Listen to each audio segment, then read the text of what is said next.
Hello and welcome to another interesting edition of Engineering and You, a program that is geared towards encouraging young people to go into the field of engineering, science, technology, engineering and mathematics to be precise, because I can always say on this show, so go the engineer, so go the nation. My name is Tunio Lanio. This program is sponsored by Prince Engineer MC Shillon, FNSC, and is proudly supported by the Nigerian Institute of Engineers Abeokuta branch. The competition has started already, and we are continuing today. Another set of schools will be battling it out to see who goes to the next round of this competition. And the competition is the Inter-School Debate Competition, sponsored by Prince Engineer Yemisi Shillon, FNSC. Now, without wasting of our time, our judges are settled and they are ready. Let me go to the judges for them to introduce themselves, and we'll set the ball rolling. Over to the judges. Good evening, viewers, dear students, and a presenter.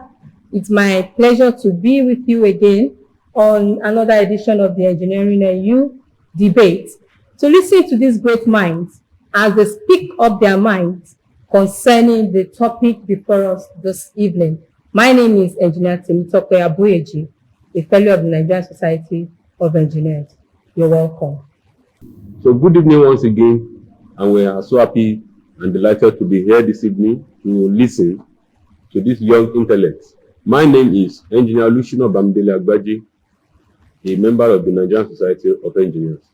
Thank you for having me on the show. So this evening, we will be having the students scored as follows. Number one, we have the technical content, which carries a total mark of 40%. Then we have the rebuttal, where you defend or speak against the opponent's strong point for 20%. Then the last scoring criteria is the use of English, which carries a total mark of 40%. The use of English covers the grammar, your dressing, your composure, and your tenses. So we are going to have 3 rounds for you to come up. The first round for 2 minutes, the second round for 2 minutes, and the final round for 1 minute. So this evening, I wish you all the best as you compete on the topic of the day. Thank you very much to the judges. Now they've introduced themselves. The criteria for the judgment have been set in place. We'll take a very short break, very short break. When we return, I will let you know which schools are going to be standing here with me to compete and what topic they're going to be competing on. Don't go anywhere.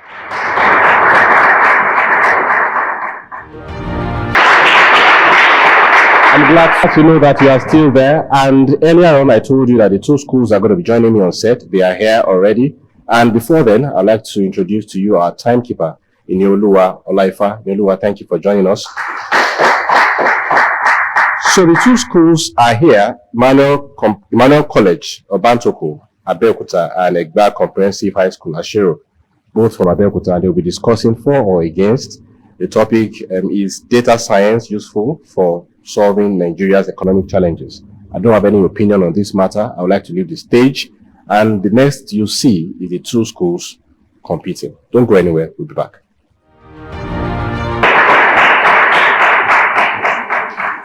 Looking towards the future, we are aware of Nigeria's economic causes. Struggling currency, high inflation, revenue shortages, and massive youth unemployment. For decades, our leaders have tried to solve these problems using political sentiments and pure guesswork. But we are guests of engineers today, and engineers know that we cannot fix a broken bridge by guessing the weight it carries. You need exact measurements. Data science is about collecting massive volumes of real-time information, cleaning it, and using computer algorithms to find any pattern. It is the tool for precision planning. Today, I will analyze how exactly data science can re-engineer our agriculture,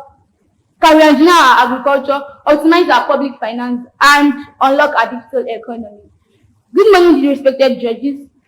accurate timekeeper, my worthy co-debaters, and the distinguished members of the Society of Engineers. I am Ojobi a bona fide representative and student of that prestigious school, Egba Comprehensive High School, Asheru Abeokuta. I stand on the firm ground to speak in support of the motion. Is data science useful for solving Nigeria's economic challenges? Some people might ask, how can a bunch of numbers and computer programs help a farmer in my village or a market man in Abeokuta? The answer is simple and clear. It is data science. Data science is about making smart choices, agricultural optimization, and solving food inflation. Let us look first at our biggest economic emergency, food inflation. Our citizens are hungry because food prices are rising daily. Data science introduces precision agriculture. Right now, Nigerian farmers rely on tradition. They guess when the rains will start, and they guess how much fertilizer to buy. Data science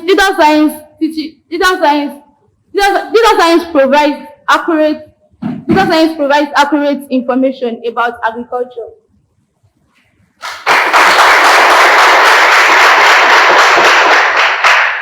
Good day, distinguished judges, the timekeeper, respected teachers, the students, and my fellow debaters. My name is Abola Fatu from Emmanuel College, and I'm here to give an opposition to the motion.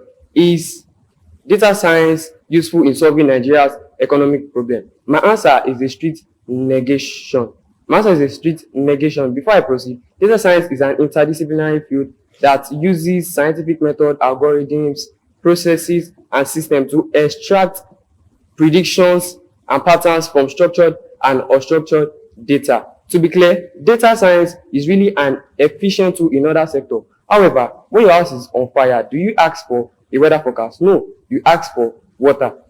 The Nigerian economy is really on fire, and data science is holding a thermometer and not an hose. How does calculating the number of harvest farmers improve the condition of farming? My first point in proving my opposition is that data science as a solution to economic stagnation is basically an analytic solution versus a structural problem. My opponent may argue that it helps to identify the issues, but in Nigeria, identifying an issue doesn't exactly mean solving it. In Nigeria, we've known we are overpopulated. We've known there's an high rate of unemployment for the past 10 to 15 years. But have these issues been solved? The answer is no. In 2006 also, a famous politician was alleged to have diverted a total of $145 million from the Petroleum Resources Fund. Despite series of evidence confirming these allegations, he wasn't charged. The court voided the case. This means that although the economic crime was detected, he wasn't charged, and there was no solution provided to this case.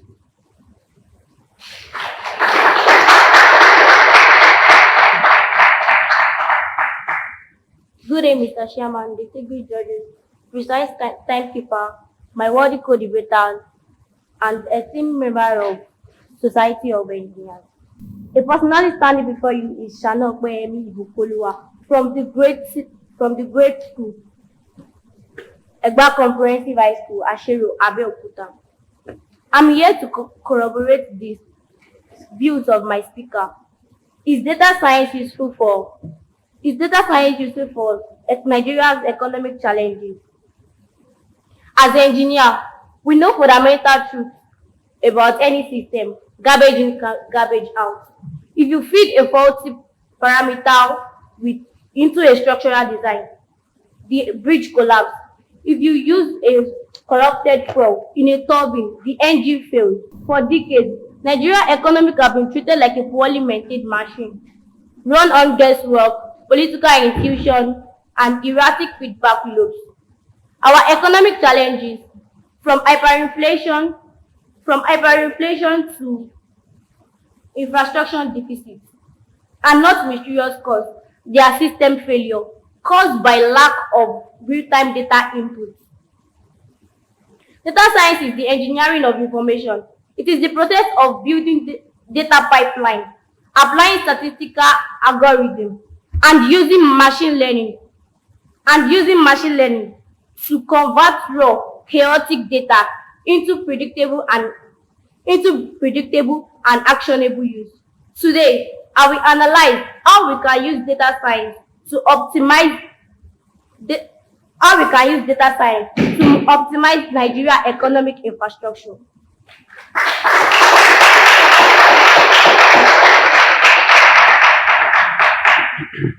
I rise to oppose the motion, please. I rise to oppose the motion that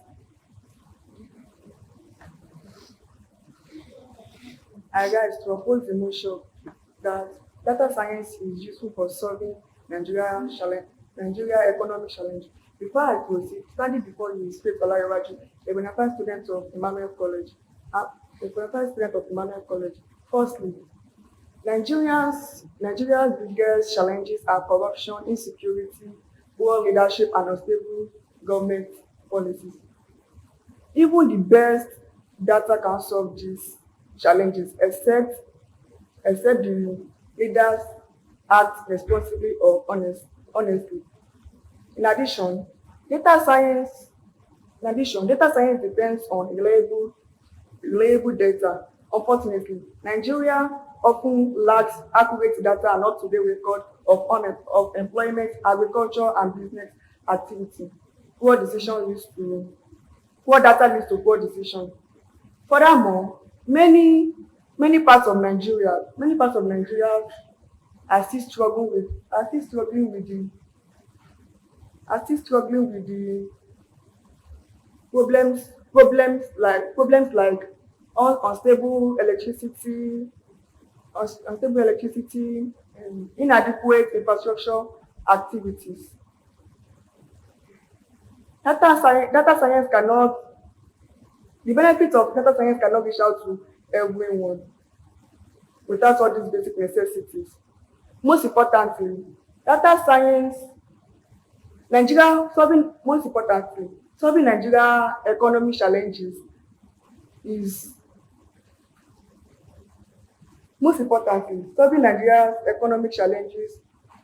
cannot make use of data science. Data science can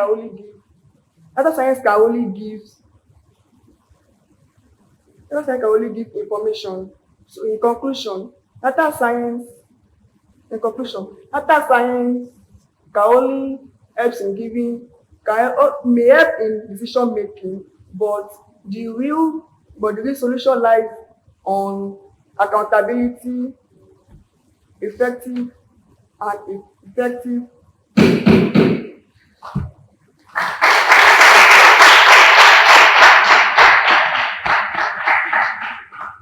Furthermore, data science solves post-harvest loss crisis. Millions of tons of tomatoes rot in the north, while Lagosians buy them at exorbitant prices. My opponent spoke earlier about unemployment challenges, but do you know that if young Nigerians learn about Python, SQL, they can sit in their bedrooms skilled and equipped with laptops and earn foreign exchange. Data science can also help in managing our natural resources. For years, the Nigerian government depended solely on oil. Data science helps us to look into other areas like technology, solid minerals, and manufacturing. In conclusion, data science is not just. In conclusion, ladies and gentlemen, data science is not magic. It is just a fact. It is just a fact, and a true development that must take place in Nigeria. Because if we embrace data science, our engineers build better systems, our leaders will make better budgets, and our students can be better prepared for the future. Thank you for listening.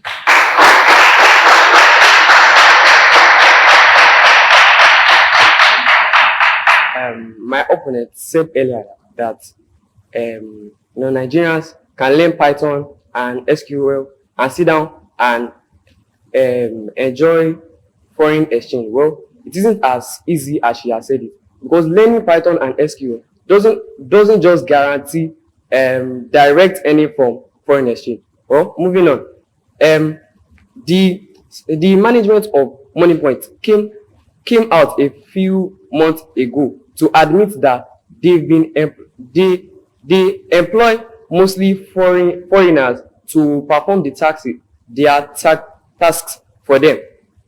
You may ask why. Because not because we don't have data scientists in Nigeria, but because most of them, they are in Toronto, they are in New York, they are in many other foreign countries where their incomes are guaranteed. You may ask, why not the Federal Ministry of Finance? Why? Because they prefer being paid in dollars or other worldly currencies, or other worldly currencies, rather than being paid miniature salaries by the government. Thank you.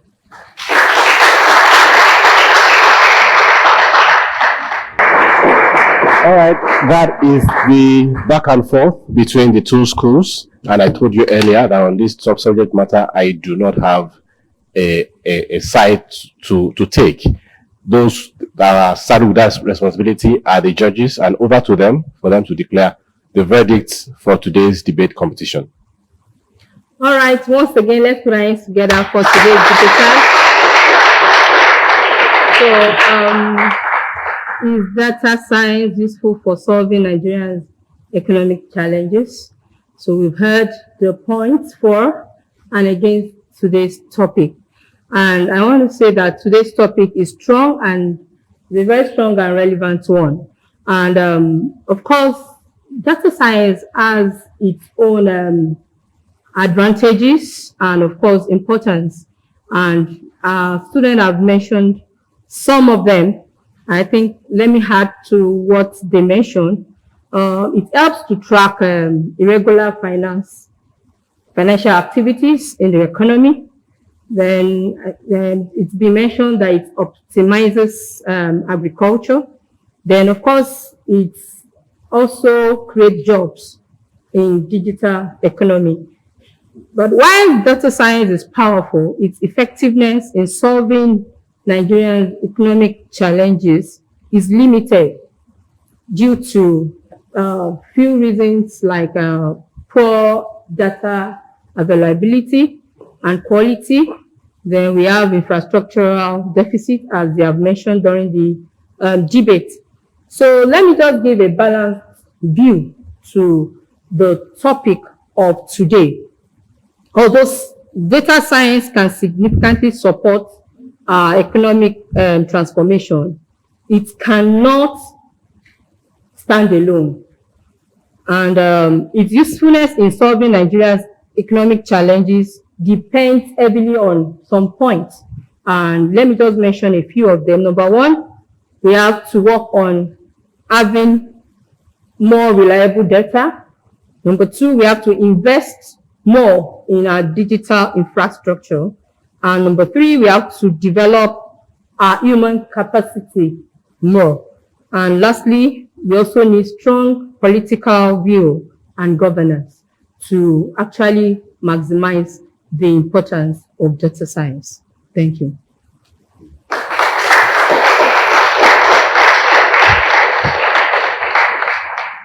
So, at the end of the section, we have the scoreline as I go through them.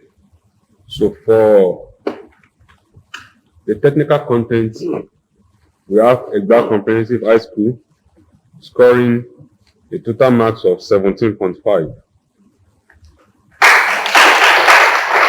While Emmanuel College scored a total marks of 19. So for the rebuter, we have Egba Comprehensive High School scoring a total marks of 4.5. While Emmanuel College scored a total marks of 8. For the use of English, we have Egba Comprehensive High School scoring a total marks of 28. While Emmanuel College scoring a total marks of 29. So at the end of it, on a percentage scale, we have the Egba Comprehensive High School scoring a total marks of 50%,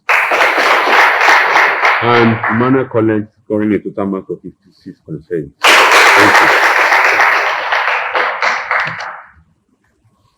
So, and to announce the winner for today's competition, we have Emmanuel College coming up in the first position with a total mark of 56%, while Egba Comprehensive High School has a total mark of 50%. So congratulations. Thank you very much. So congratulations to the winner, and congratulations to everyone. But like I always say on this show, everyone is a winner. So I'd like the two schools to please cross over and give themselves a handshake, because they've all done well. Can you please do that very quickly? Cross over. Please clap for them. They've tried. All right. On this note, we would like to draw the curtain on this week's edition of Again and You, the program sponsored by Prince Engineer Mrs. Shillon, FNSC. Next week is another debate competition, another set of schools, and they'll be fighting for the coveted trophy of the prize. I'll keep on the wrap. My name is Shillon. Until then, bye-bye.